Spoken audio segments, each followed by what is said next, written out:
Do you struggle with money? Are you ready to transform your entire life? At last, it's time to explore how you can create your spiritual money right now.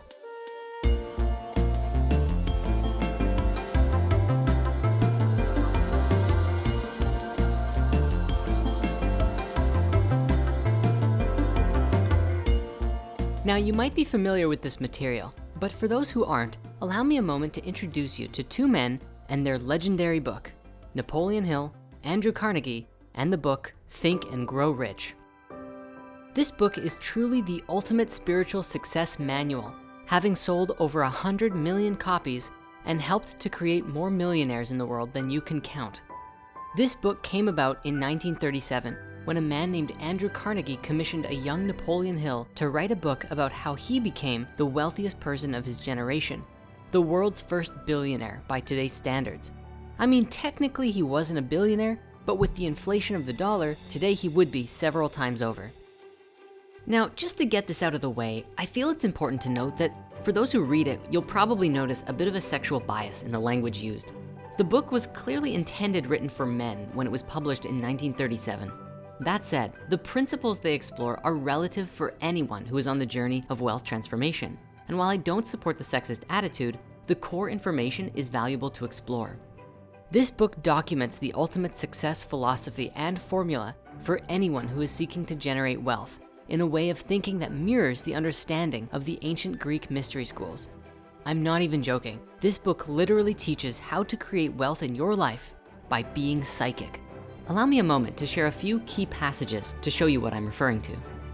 Truly, thoughts are things, and powerful things at that, when they are mixed with definiteness of purpose, persistence, and a burning desire for their translation into riches or other material objects. More than 40 years ago, the author, working in conjunction with the late Dr. Alexander Graham Bell and Dr. Elmer R. Gates, observed that every human brain is both a broadcasting and receiving station for the vibration of thought. In a fashion similar to that employed by the radio broadcasting principle, every human brain is capable of picking up vibrations of thought which are being released by other brains. Yes, all of this was written in 1937. Now, when you begin to think and grow rich, you will observe that riches begin with a state of mind, with definiteness of purpose. The author reminds us that our state of mind is of the utmost importance. Success comes to those who become success conscious.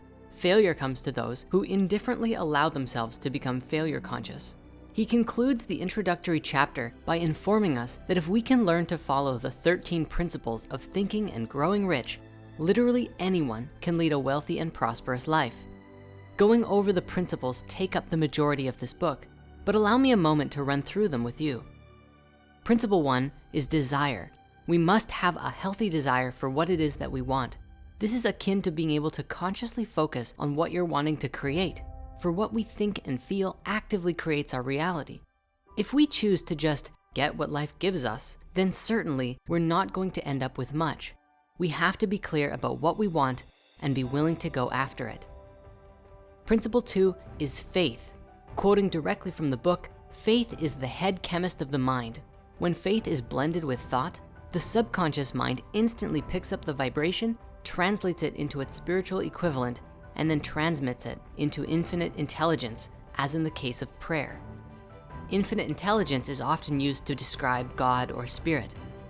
Principle 3 is autosuggestion, a term which essentially means self-suggestion, the agency of communication between the conscious and subconscious minds. This is your ability to program your own subconscious mind by making sure to feed it creative and healthy thoughts instead of destructive ones. Principle 4 is specialized knowledge.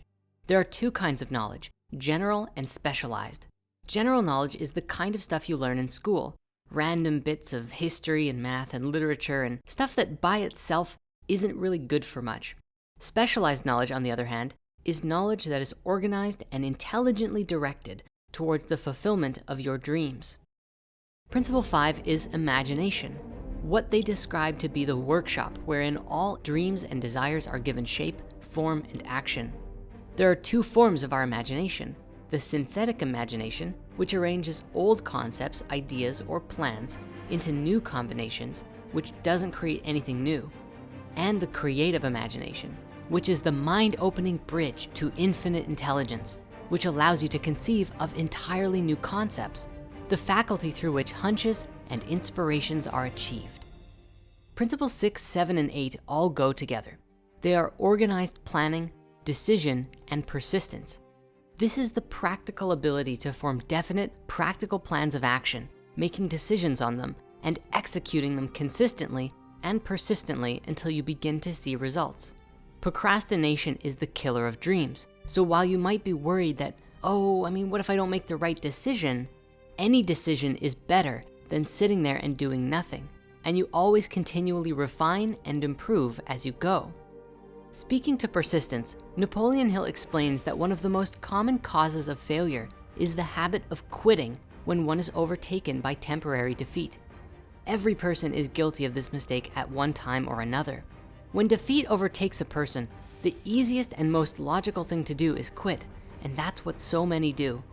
However, failure is a trickster with a keen sense of irony and cunning. It takes great delight in tripping one when success is almost within reach. Principle 9 is the power of the mastermind. The mastermind may be defined as coordination of knowledge and effort in a spirit of harmony between two or more people for the attainment of a definite purpose. It basically means don't try and do everything yourself. If you can team up with people to achieve a vision, do it. Principle 10 is the mystery of sex transmutation. Yes, the mystery of sex transmutation. Very simply, it means the switching of the mind from thoughts of a physical expression into thoughts of some other nature. I'll just leave that one here, but it's a very interesting chapter. Principle 11, 12, and 13 are called the subconscious mind, the brain, and the sixth sense. And it's when this book really becomes a mystery school of its own. They explain that our minds are receivers and emitters for thoughts and emotions into the collective field of consciousness, that we're connected to everyone, that we must train and use our subconscious for connecting to infinite intelligence, AKA source, spirit, or God, and through opening to infinite abundance, we begin to direct ourselves toward the creation of value in the world, which produces wealth as a result.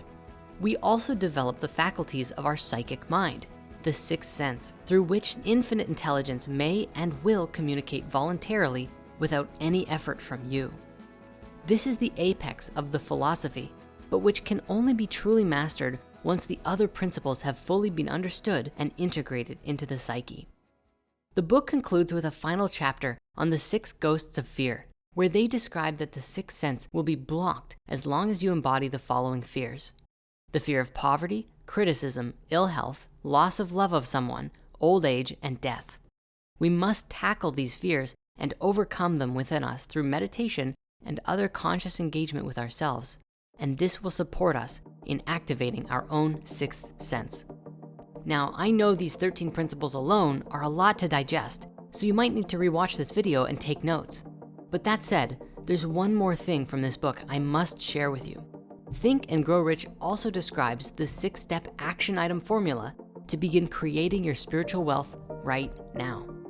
Take note, if you want to completely transform your financial reality, I encourage you to pay close attention to the following. Step 1, determine what you want to achieve or accomplish. Decide what your goal is. Your goal must be specific enough that you know when you have achieved it. It is also important that you are emotionally engaged in achieving the goal.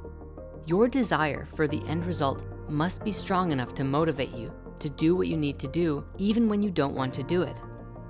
Step 2, decide what you are willing or need to give in return for what you desire. Nothing worthwhile comes without a price. For example, time, money, a change of habit, etc. What changes do you need to make to your life or lifestyle that will allow you to achieve your goal? Step 3, set a specific date when you want to achieve your goal by. This gives you a set timeline to work with as you develop your plan. Step 4, develop your plan. Begin at once, whether you are ready or not. What steps are you planning to take that move you toward your goal? Do not wait for the plan to be perfect. Start right away. You can and will make adjustments as you go. Step 5, write a clear and concise statement of what you want, when you want it, what you are willing to give, and the steps you plan to take to achieve the goal. Step 6, read your statement out loud with emotion a minimum of 2 times a day, first thing in the morning and right before you go to sleep. This is the most important step in the process. And adding to this, visualize yourself as if you've already achieved your goal. Do this as often as you can during the day, even if only for a few moments. And that's it. With that, I now must bring this episode to a close. But fear not, our journey into spiritual money is not over yet. There are still some very important things we have to explore. See you next week.